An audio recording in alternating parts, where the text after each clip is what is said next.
ಮಾನವೀಯ ಸ್ನೇಹಿತರ ಒಕ್ಕೂಟ ಕೊಡಗು. ಜಿಲ್ಲಾ ವಾರ್ತೆ ಓದುತ್ತಿರುವವರು ಬಾಳೆಯಡ ದಿವ್ಯಮಂದಪ್ಪ. ಸಂವಿಧಾನ ಶಿಲ್ಪಿ ಭಾರತ ರತ್ನ ಡಾಕ್ಟರ್ ಬಿಆರ್ ಅಂಬೇಡ್ಕರ್ ಅವರು ಬರೆದಿರುವ ಸಂವಿಧಾನವು ಪ್ರಜಾಪ್ರಭುತ್ವದ ಬೆನ್ನೆಲುಬಾಗಿದೆ ಎಂದು ಜಿಲ್ಲಾಧಿಕಾರಿ ವೆಂಕಟರಾಜು ಅವರು ತಿಳಿಸಿದ್ದಾರೆ. ಜಿಲ್ಲಾಡಳಿತ, ಜಿಲ್ಲಾ ಪಂಚಾಯತ್ ಹಾಗೂ ಸಮಾಜ ಕಲ್ಯಾಣ ಇಲಾಖೆ ವತಿಯಿಂದ ಮಡಿಕೇರಿಯ ಗಾಂಧಿ ಭವನದಲ್ಲಿ ಇಂದು ನಡೆದ ಸಂವಿಧಾನ ದಿನಾಚರಣೆ ಕಾರ್ಯಕ್ರಮಕ್ಕೆ ಚಾಲನೆ ನೀಡಿ ಅವರು ಮಾತನಾಡಿದರು. ಭಾರತದ ಸಂವಿಧಾನವು ಸ್ವಾತಂತ್ರ್ಯದ ರಕ್ಷಣೆಯಾಗಿದ್ದು ಪ್ರತಿಯೊಬ್ಬರಲ್ಲೂ ಹೊಣೆಗಾರಿಕೆಯನ್ನು ಹೆಚ್ಚಿಸಿದೆ.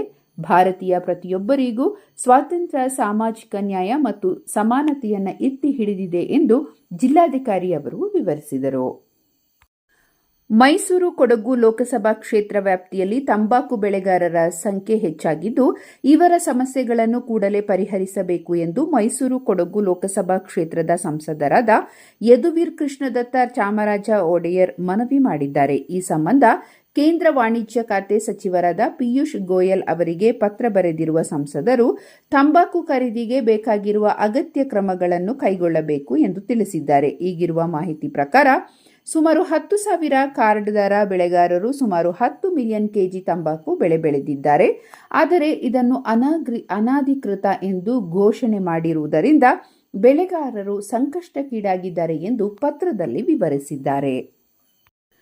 ರಾಜ್ಯ ಮಟ್ಟದ ಯುವ ಜನೋತ್ಸವ ಕಾರ್ಯಕ್ರಮವು ಡಿಸೆಂಬರ್ 3ರಿಂದ 5ರವರೆಗೆ ಯಾದಗಿರಿ ಜಿಲ್ಲೆಯಲ್ಲಿ ನಡೆಯಲಿದೆ ಎಂದು ಜಿಲ್ಲಾ ಯುವ ಒಕ್ಕೂಟದ ಜಿಲ್ಲಾಧ್ಯಕ್ಷರಾದ ಪಿಪಿ ಸುಕುಮಾರ್ ಅವರು ತಿಳಿಸಿದ್ದಾರೆ. ಕೊಡಗಿನಾದ್ಯಂತ ದೇವಾಲಯದಲ್ಲಿ ಇಂದು ಸುಬ್ರಹ್ಮಣ್ಯ ಷಷ್ಠಿಯನ್ನು ವಿಜೃಂಭಣೆಯಿಂದ ಆಚರಣೆ ಮಾಡಲಾಯಿತು. ಆದಿತ್ಯ ಬಿರ್ಲಾ ಕ್ಯಾಪಿಟಲ್ ಫೌಂಡೇಶನ್ ಅವರು ಆರ್ಥಿಕವಾಗಿ ದುರ್ಬಲ ಹಿನ್ನೆಲೆ ಇರುವ ಪ್ರತಿಭಾನ್ವಿತ ವಿದ್ಯಾರ್ಥಿನಿಯರಿಗೆ ವಿಶೇಷ ಬೆಂಬಲ ನೀಡುವ ಉದ್ದೇಶದಿಂದ ಶಾಲಾ ಮಟ್ಟದಿಂದ ಪದವಿ ಪೂರ್ವ ಮಟ್ಟದ ವಿದ್ಯಾರ್ಥಿನಿಯರಿಗೆ ಸ್ಕಾಲರ್ಶಿಪ್ ನೀಡುವುದರ ಮೂಲಕ ಸಹಾಯ ಮಾಡುತ್ತಿದ್ದಾರೆ. ಇದಕ್ಕೆ ಬೇಕಾಗುವ ಅರ್ಹತೆಗಳು ಹೀಗಿವೆ: 9ನೇ ತರಗತಿಯಿಂದ 12ನೇ ತರಗತಿ ವಿದ್ಯಾರ್ಥಿನಿಯರು ಮತ್ತು ಪದವಿ ಪೂರ್ವ ಡಿಗ್ರಿ ಕೋರ್ಸ್ಗಳಲ್ಲಿ ಓದುತ್ತಿರುವ ವಿದ್ಯಾರ್ಥಿನಿಯರು ಹಿಂದಿನ ಅಕಾಡೆಮಿಕ್ ವರ್ಷದಿಂದ ಕನಿಷ್ಠ 60% ಅಂಕಗಳನ್ನು ಪಡೆದಿರಬೇಕು. ಕುಟುಂಬದ ವಾರ್ಷಿಕ ಆದಾಯ 6 ಲಕ್ಷಕ್ಕೆ ದಾಟಿರಬಾರದು. ಶಾಲಾ ಮಟ್ಟದ ಅರ್ಹ ವಿದ್ಯಾರ್ಥಿಗಳಿಗೆ 25,000, ಸಾಮಾನ್ಯ ಪದವಿಗಳಿಗೆ ಓದುತ್ತಿರುವವರಿಗೆ 30,000, ವೃತ್ತಿಪರ ಯುಜಿ ವಿದ್ಯಾರ್ಥಿಗಳಿಗೆ 45,000, 4 ವರ್ಷದ ವೃತ್ತಿಪರ ಪದವಿ ವಿದ್ಯಾರ್ಥಿಗಳಿಗೆ 60,000 ಸಹಾಯ ನೀಡುವುದಾಗಿ ಪ್ರಕಟಣೆಯಲ್ಲಿ ತಿಳಿಸಿದ್ದಾರೆ.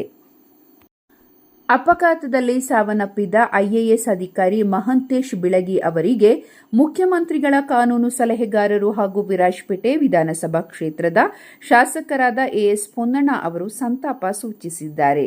ಕರ್ನಾಟಕ ರಾಜ್ಯ ಖನಿಜ ನಿಗಮದ ವ್ಯವಸ್ಥಾಪಕ ನಿರ್ದೇಶಕರಾಗಿ ಪ್ರಸ್ತುತ ಕಾರ್ಯನಿರ್ವಹಿಸುತ್ತಿದ್ದ ಹಿರಿಯ ಐಎಎಸ್ ಅಧಿಕಾರಿ ಮಹಂತೇಶ್ ಬಿಳಗಿ ಅವರು ರಸ್ತೆ ಅಪಘಾತದಲ್ಲಿ ದುರ್ಮರಣಕ್ಕೀಡಾದ ಸುದ್ದಿ ತಿಳಿದು ಅತ್ಯಂತ ದುಃಖವನ್ನುಂಟು ಮಾಡಿದೆ.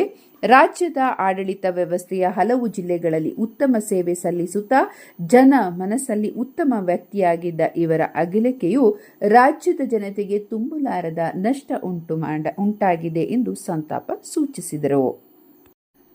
ಗ್ರಾಮ ಸಭೆಗೆ ಗೈರು ಹಾಜರಾದ ಅಧಿಕಾರಿಗಳ ವಿರುದ್ಧ ಸೂಕ್ತ ಕ್ರಮ ಕೈಗೊಳ್ಳುವಂತೆ ಒತ್ತಾಯಿಸಿ ಜಿಲ್ಲಾ ಪಂಚಾಯತ್ ಮುಖ್ಯ ಕಾರ್ಯನಿರ್ವಹಣಾಧಿಕಾರಿಗಳಿಗೆ ಪತ್ರ ಬರೆಯಲು ಕುಂದಚೇರಿ ಗ್ರಾಮ ಪಂಚಾಯಿತಿ ನಿರ್ಧಾರ ಕೈಗೊಂಡಿದೆ. ಗ್ರಾಮ ಪಂಚಾಯಿತಿ ಅಧ್ಯಕ್ಷ ಪಿಬಿ ದಿನೇಶ್ ಅವರ ಅಧ್ಯಕ್ಷತೆಯಲ್ಲಿ ನಡೆದ 2025-26ನೇ ಸಾಲಿನ ಗ್ರಾಮ ಸಭೆಗೆ ಪಂಚಾಯತ್ ರಾಜ್ ಇಂಜಿನಿಯರಿಂಗ್ ಇಲಾಖೆ ಸೇರಿದಂತೆ ಹಲವಾರು ಇಲಾಖೆಯ ಅಧಿಕಾರಿಗಳು ಗೈರು ಹಾಜರಾಗಿದ್ದರು.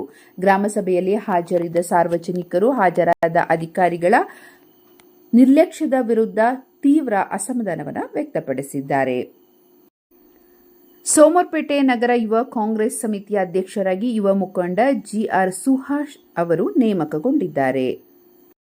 ಡಿಸೆಂಬರ್ 16ಕ್ಕೆ ಪೊನ್ನಂಪೇಟೆ ಕೊಡವ ಸಮಾಜದಲ್ಲಿ ಪುತ್ತರಿ ನಮ್ಮೆ ಹಾಗೂ ಕೊಡವ ಸಾಂಸ್ಕೃತಿಕ ದಿನಾಚರಣೆ ನಡೆಯಲಿದೆ ಎಂದು ಸಮಾಜದ ಅಧ್ಯಕ್ಷರು ತಿಳಿಸಿದ್ದಾರೆ. ರಸ್ತೆಗಳ ದುರಸ್ತಿಪಡಿಸುವಂತೆ ಆಗ್ರಹಿಸಿ ವಿರಾಜಪೇಟೆಯ ಲೋಕೋಪಯೋಗಿ ಇಲಾಖೆ ಕಚೇರಿ ಎದುರು ಬಿಜೆಪಿ ಪ್ರತಿಭಟನೆ, ರಾಜ್ಯ ಸರ್ಕಾರದ ವಿರುದ್ಧ ಆಕ್ರೋಶ ವ್ಯಕ್ತಪಡಿಸಿದ್ದಾರೆ. ಪ್ರತಿಭಟನೆಯಲ್ಲಿ ಬಿಜೆಪಿಯ ಮುಖ್ಯಸ್ಥರು ಹಾಜರಿದ್ದರು. ಇಲ್ಲಿಗೆ ಇಂದಿನ ಜಿಲ್ಲಾ ವಾರ್ತೆ ಮುಕ್ತಾಯವಾಯಿತು.